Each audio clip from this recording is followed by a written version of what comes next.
Captain Milton Milt Thompson, 422nd Night Fighter Squadron, because his first-hand accounts of radar-guided interceptions over Germany provide the most vivid and emotionally powerful foxhole-level perspective on the moment the Luftwaffe realized American night fighters could see in total darkness. There is one rule every Luftwaffe night pilot believes, one that has governed the black skies over Germany for years. A rule as old as the first searchlight beam. You are safe in the dark because darkness is your shield, your cloak, your salvation.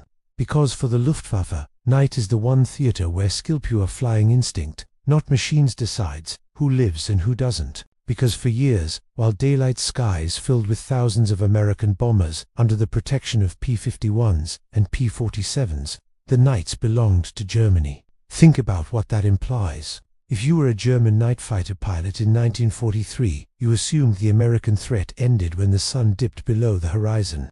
You thought the thunder of B-17s and B-24s faded into silence with the dusk. You assumed Allied fighters were blind once the sky turned black.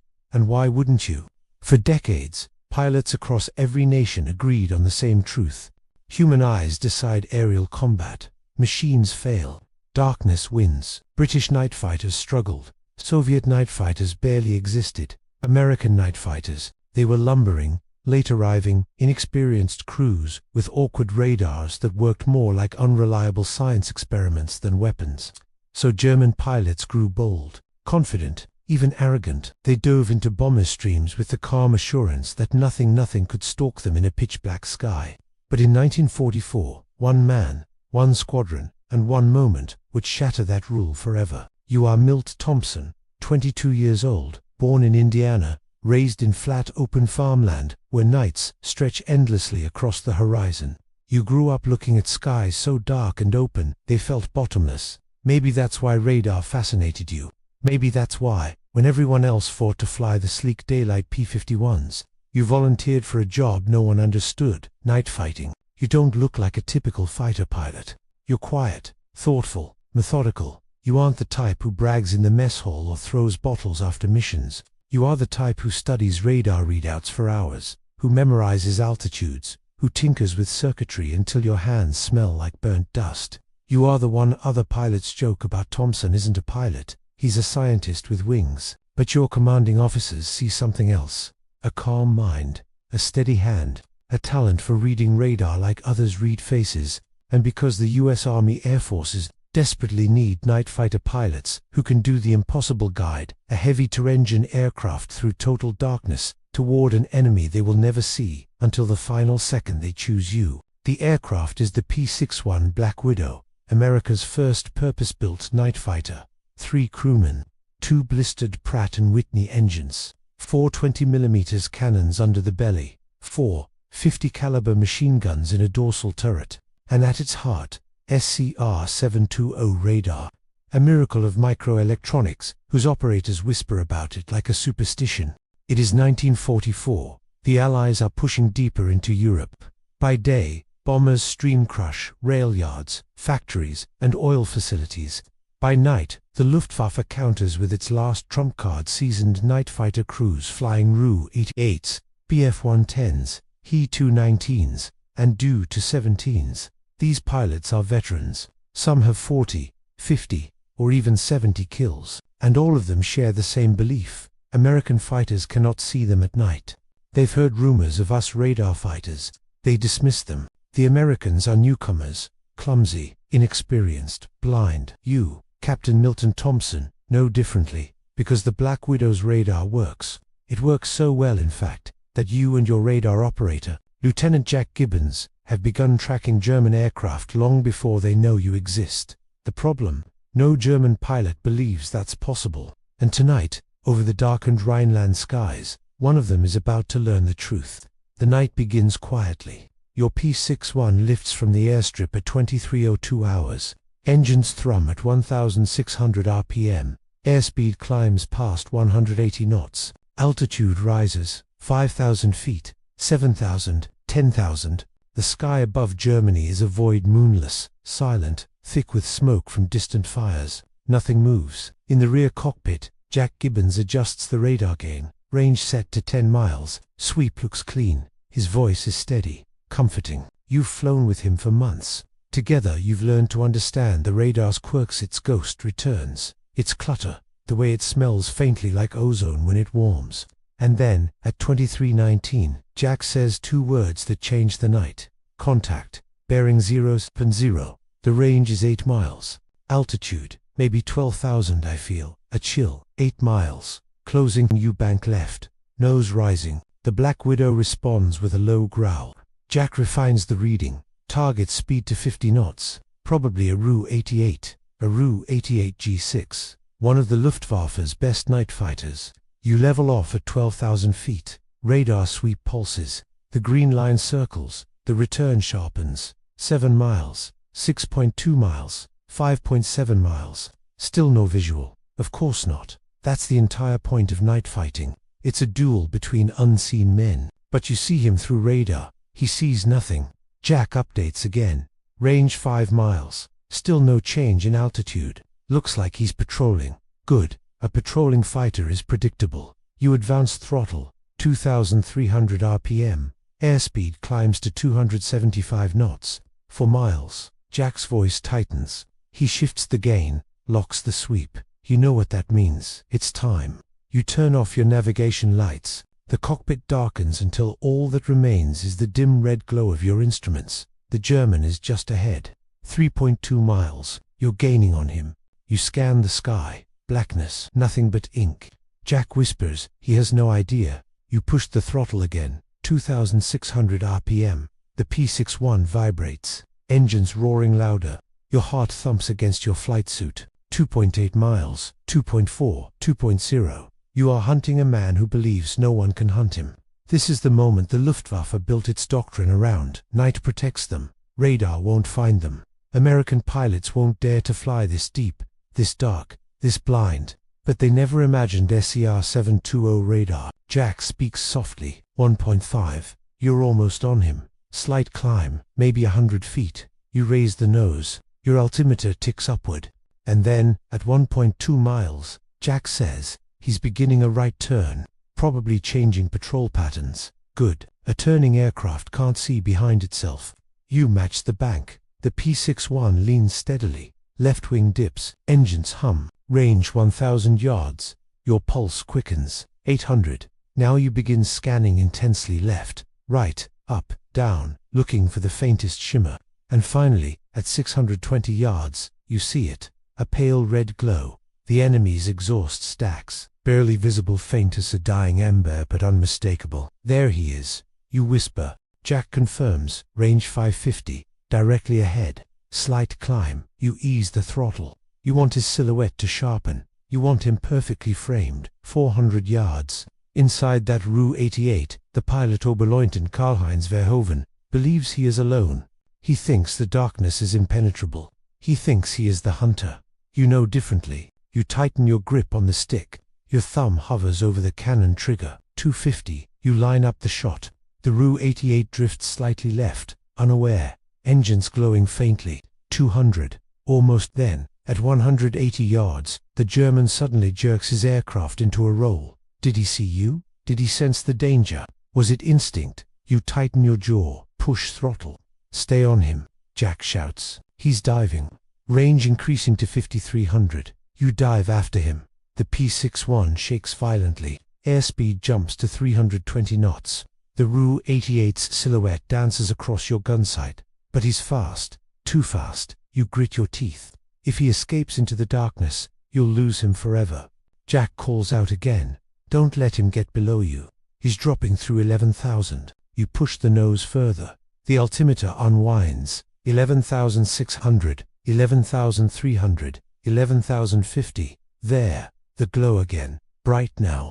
The Ru-88 levels out. He must think he lost you, but he didn't. This is the second time he realizes something is wrong. Because who follows a dive like that blind? Who keeps in contact? Who sees in absolute darkness? Jack updates calmly. You're inside 300 yards again. 2RT, 250. Your thumb presses lightly. Your breath slows. 220. You whisper to yourself. Hold steady. 200. The Black Widow stabilizes. The Ru-88 fills your sight. 180 yards. You fire. 4 20mm cannons erupt. The roar shakes the cockpit. Tracers streak forward, bright, violent, red-hot lines, slicing through the void. They tear into the WWII's right wing. Panels explode away. Flames burst outward.